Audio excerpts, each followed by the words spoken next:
రమ్మని అక్కడున్న ఆంధ్రప్రదేశ్ ప్రభుత్వ పెద్దలు రమ్మంటున్నారు. నిజంగానే షిఫ్ట్ అవుతుందా టాలీవుడ్? అంటే ఇబ్బందులు పెడుతున్నాయంటే ఏదైతే రేవంత్ రెడ్డి గారి సర్కార్ ఉందో, ఎవరైతే బాధితుల తరపున నిలబడడం జరిగింది, ఎవరైతే సంఘటన ఉందో ఆ బాధితుల తరపున ప్రభుత్వం నిలబడింది. దాన్ని మనం నెగిటివ్ గా చూడాల్సిన అవసరం లేదు. ఎందుకంటే బాధితుల తరపున ప్రభుత్వమే. ఎందుకంటే అలా చూసుకోకపోతే మనం బాధితుల తరపున నిలబడే వాళ్ళు ఎవరు ఉంటారు?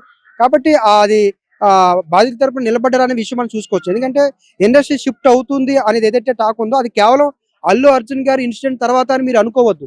అంతకు ముందు నుంచి కూడా స్టేట్ డివైడ్ అయిన అప్పటి నుంచి కూడా ఇండస్ట్రీ అనేది విశాఖపట్నం షిఫ్ట్ అవుద్దని చెప్పి ప్రచారం జరగడం జరిగింది. అదేవిధంగా అప్పుడున్న ప్రభుత్వం కూడా కొంత రాయితీలు ఇస్తాము రమ్మని కూడా చెప్పడం జరిగింది. ఇప్పుడు ఇండస్ట్రీ అనేది షిఫ్ట్ అవుతుందా అవదా అంటే మాత్రం ఖచ్చితంగా ఈరోజు ఏపీ ముఖ్యమంత్రి తోటి సమావేశం ఏర్పాటు చేశారు. నిన్న కూడా రేవంత్ రెడ్డి గారితో దిల్ రాజు గారు అదేవిధంగా సినిమా సంబంధించిన పెద్దలందరూ కూడా కలవడం జరిగింది. కాబట్టి ఇండస్ట్రీ షిఫ్ట్ అవుతుందంటే షిఫ్ట్ అయ్యే అవకాశాలు కూడా ఎక్కువ ఉన్నాయి. అది కేవలం అల్లు అర్జున్ గారి సంఘటన వల్లే షిఫ్ట్ అవుతున్నాయి అంటే అది కాదు. మరి రేవంత్ రెడ్డి గారు వాళ్ళంటారా? రేవంత్ రెడ్డి గారి వల్ల కాదు, గతం నుంచి ఎప్పటి నుంచో వాళ్ళకి ప్లాన్ ఉంది. లేదు, బిఫోర్ బిఆర్ఎస్ ప్రభుత్వం ఉన్నప్పుడు మంచి సపోర్ట్ ఉంది మూవీ ఇండస్ట్రీకి. ఇప్పుడు ఆ విధంగా లేదు, అందుకే వీళ్ళు వెళ్ళాలి వస్తుంది అని చెప్పేసి కాంట్రవర్సీ నడుస్తుంది కదా. లేదు, అదే ఒక అపోహ మాత్రమే, కానీ అది నిజం కాదు. ఎందుకంటే 10 years 9 years బ్యాక్ ఆల్రెడీ అక్కడ స్టూడియోస్ కట్టారు. రామారెడ్డి గారి స్టూడియో విశాఖపట్నంలో ఆల్రెడీ కట్టారు. సో ఈ విశాఖపట్నం షిఫ్టింగ్ అనేది చాలా ఆల్రెడీ ఇండస్ట్రీ ఇక్కడ ఉంటూనే విశాఖపట్నం చాలా డెవలప్ చేశారు. అంటే ఇండస్ట్రీ పరంగా ఫిలిం ఇండస్ట్రీ సంబంధించిన చాలా షూటింగ్ జరుగుతున్నాయి. మన కొత్త బంగారం లోకం మూవీ, ఇవన్నీ చాలా మూవీస్ విశాఖపట్నంలో తీశారు. సో స్టూడియోస్ కూడా రామారాయణ స్టూడియో ఉంది. మన చాలా విశాఖపట్నంలో షిఫ్ట్ అయ్యే అవకాశం చాలా ఎక్కువ ఉన్నాయి. కానీ కేవలం రేవంత్ రెడ్డి గారి వల్లే అని మాత్రం అనుకోవద్దు. ఈ ఇన్సిడెంట్ వచ్చిన తర్వాత మళ్ళీ దాన్ని ఏదైతే గతం నుంచి ప్రయత్నం చేస్తున్న ఇండస్ట్రీ వాళ్ళు విశాఖపట్నం వెళ్ళాలని చేస్తున్న ప్రయత్నం ఉందో ఆ ప్రయత్నానికి అల్లు అర్జున్ గారి అంశం మళ్ళీ ఒక అవకాశంగా దొరికింది కాబట్టి షిఫ్ట్ చేస్తాను అని అంటున్నారు. షిఫ్ట్ చేసే అవకాశాలు కూడా ఉన్నాయి. ఈ మధ్య ఒక రిపోర్టర్ ఒక ప్రొడ్యూసర్ అడిగారు, షిఫ్ట్ అవుతారా ఆంధ్ర కంటే, మేము ఇక్కడనే ఖరీదైన ఇల్లు కట్టుకున్నాము, ఇంకా ఆంధ్రాకి ఏమి వెళ్తామని అన్నారు.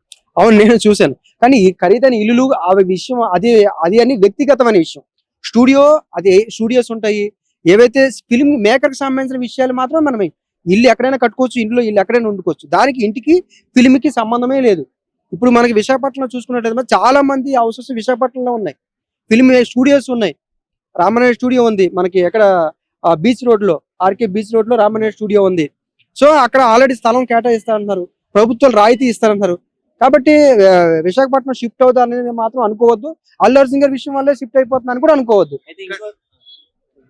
అక్కడ అనుకూలమైన వాతావరణం లేక వెళ్ళకపోతున్నారా? అనుకూలమైన వాతావరణం విశాఖపట్నంలో ఉంది. విశాఖపట్నంలో అనుకూలమైన వాతావరణం, ఎందుకంటే ఇక్కడ ఏది చేసినా ప్రతిదీ సెట్ అయ్యాలి. విశాఖపట్నం అలాగ అవసరం లేదు. ఆర్కే బీచ్ ఉంది, అటవీ ప్రాంతం ఉంది, సముద్ర తీరం ఉంది, ఎర్ర దెబ్బలు ఉన్నాయి, మట్టి దెబ్బలు ఉన్నాయి. వీటిలన్నింటిని కూడా నేచురల్ గా చూపించుకునే అవకాశం ఉంటుంది. సో మూవీ మేకింగ్ కి చాలా ఖర్చు తగ్గించే అవకాశం ఉంది. ప్రొడ్యూసర్ చాలా బెనిఫిట్ అయ్యే అవకాశం ఉంది. కాబట్టి విశాఖపట్నంలో ఏదైతే ఫిల్మ్ ఇండస్ట్రీ పెట్టాలనేది కాన్సెప్ట్ ఉందో ఇది ప్రొడ్యూసర్లు అదేవిధంగా అక్కడ ఈ రోజు అని కాదు, బ్లాక్ అండ్ వైట్ మూవీస్ కూడా చాలా విశాఖపట్నంలో షూటింగ్ చేశారు. రామోజీ ఫిల్మ్ సిటీలో ఒక వైజాగ్ లాంటి సిటీ సెట్స్ ఉన్నాయి కదా. ఎక్కడ? రామోజీ ఫిల్మ్ సిటీలో ఉన్నాయి, సెట్స్ ఉన్నాయి, నేను కాదనట్లేదు. కానీ విశాఖపట్నంలో షిఫ్ట్ అవుతుందా అవదంటే అయ్యే అవకాశాలు ఉన్నాయి అంటున్నాను. ఆ రకమైన వాతావరణం ఉంది. వాళ్ళు ఎప్పటి నుంచో ప్రయత్నం చేస్తున్నారు. ఈ ఇండస్ట్రీ అనేది విశాఖపట్నం షిఫ్ట్ చేయడానికి ఎప్పటి నుంచో ప్రయత్నం చేస్తున్నారు.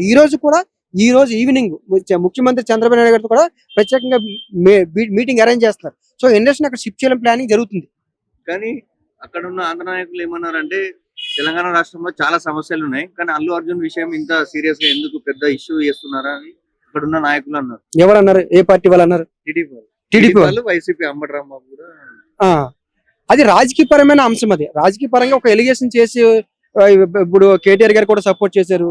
సో రాజకీయ పరంగా ఒక ఎలిగేషన్ చేశారు అంతే. ఇంకా వేరే సమస్యలు ఉన్నాయంటే ఈ సమస్యను వదిలేయాలని అర్థమా? కాదు కదా. ఈ సమస్యతో పాటు ఇంకో సమస్యను కూడా చూడాలి. కేవలం ఈ సమస్యనే పట్టుకొని ఉండొద్దు అనేది అక్కడ కాన్సెప్ట్.